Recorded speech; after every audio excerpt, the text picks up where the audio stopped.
The sunlit set of Live with Kelly and Mark had rarely seen real conflict. It's designed for morning laughs, celebrity charm, and pop culture banter. The show was a warm blanket for its millions of viewers. But on that particular Tuesday, when Meghan Markle appeared as a guest, nothing would go according to plan.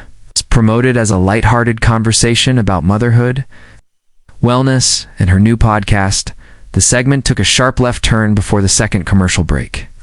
Meghan arrived 5 minutes late, which already raised eyebrows behind the scenes. Dressed sharply, she wore a smile that didn't quite reach her eyes. Mark greeted her with a handshake, Kelly with a cautious hug. The energy was off. Meghan, known for tightly controlled media appearances, seemed tense. Kelly began with a soft question about parenting, but Meghan immediately steered the conversation toward public image, institutional betrayal, and how daytime media often sanitizes the truth. Kelly blinked.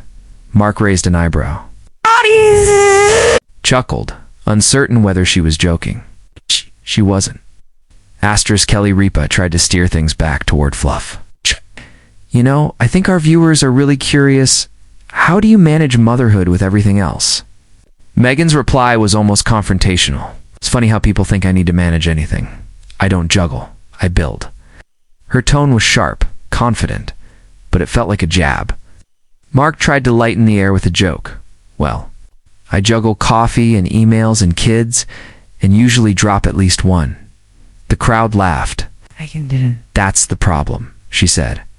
We've normalized chaos instead of confronting its causes. The laughter died. There was a visible shift in Mark's posture. Kelly leaned forward. Meghan, are you saying working parents aren't doing enough? Meghan turned slightly. I'm saying that maybe we glorify dysfunction and then complain about the consequences. A hush fell over the studio. The segment was veering into uncharted territory for a show that prided itself on being drama-free. The teleprompter script was now useless. Asterisk behind the cameras, producers scrambled.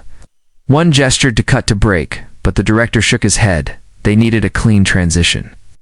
Mark cleared his throat and moved to the next card. So your new podcast, what's it about at its core? Meghan exhaled sharply, her gaze still fixed on Kelly.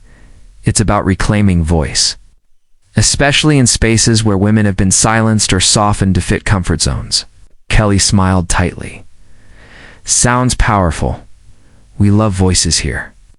Meghan's tone shifted, almost accusing.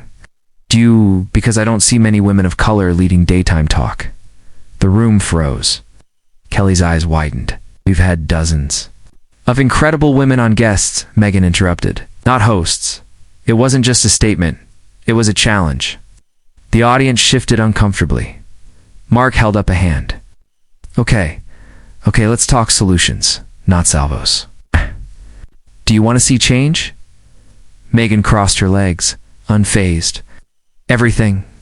And that's when the audience gasped. Not because of what she said, because of how she said it with royal steel and Hollywood boldness. Asterisk, the next few minutes were a blur. Kelly attempted a transition into a sponsored cooking segment, but Meghan refused to let go. We can't bake our way out of a broken system, she said. The chef backstage was stunned. The producer waved frantically. A stagehand whispered to Mark, who nodded discreetly. Meanwhile, Meghan leaned in. This is what happens when women tell the truth. We're labeled difficult, emotional, too much. But maybe it's time daytime TV got uncomfortable. Kelly visibly flushed, pushed back. We talk about everything. Here, Meghan. But there's a way to speak without tearing down others. Meghan smiled, but it didn't soften. Comfort is a privilege, and I've spent years being polite. Today I'm not. The audience clapped, but it was awkward, like they were unsure if they were supposed to. Mark finally stood.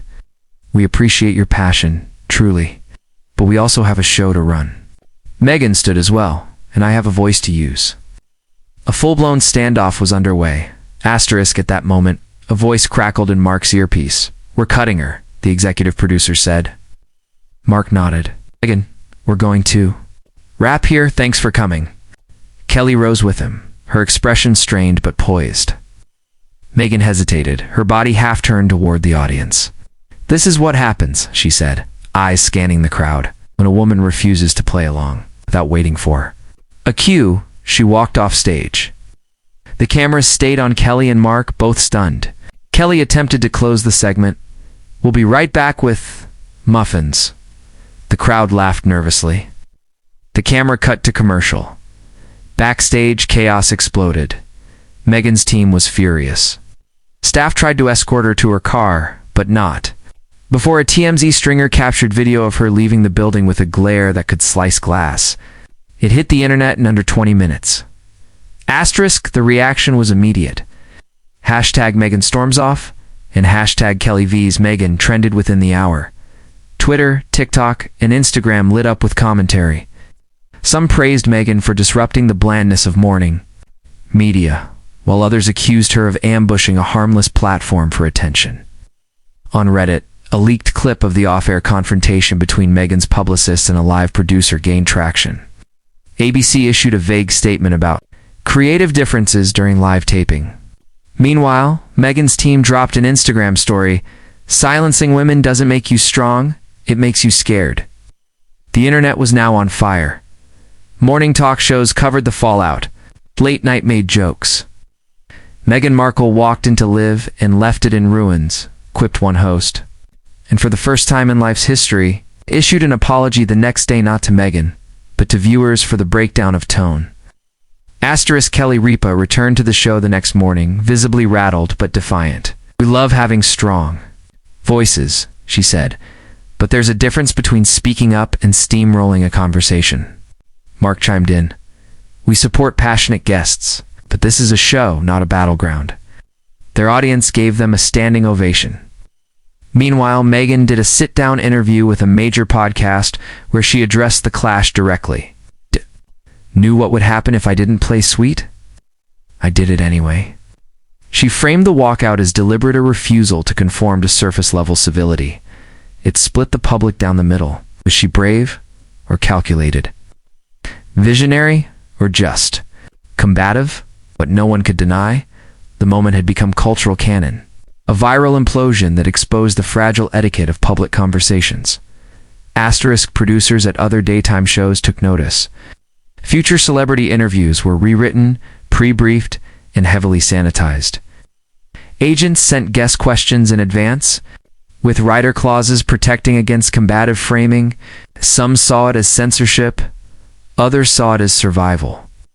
Behind the scenes, Mark and Kelly received praise from network brass for maintaining composure under fire. Meghan's team reportedly received offers for documentaries, a speaking tour, and even a book titled Unfiltered. What they tried to shut down, no deals were confirmed.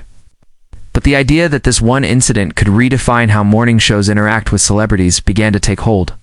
At industry panels, producers quietly warned one another, "Don't invite Meghan unless you're ready for a war." Months later, a leaked production email from Live surfaced. It detailed new guest protocols, including tone vetting, topic zones, and a firm no politics policy for segments under 5 minutes. Fans called it the Markle Clause. In a surprise twist, Meghan addressed it in a keynote speech. "If you have to rewrite the rules after one woman speaks, maybe your format was broken to begin with." Applause thundered. Even those who disagreed with her couldn't deny her impact. For better or worse, she'd rattled a cultural institution. Not with rage, but with presence. And the wound left behind was still healing. Meanwhile, Live with Kelly and Mark continued on strong ratings, safer guests, and a permanent silent space where one royal voice once rang too loud for comfort.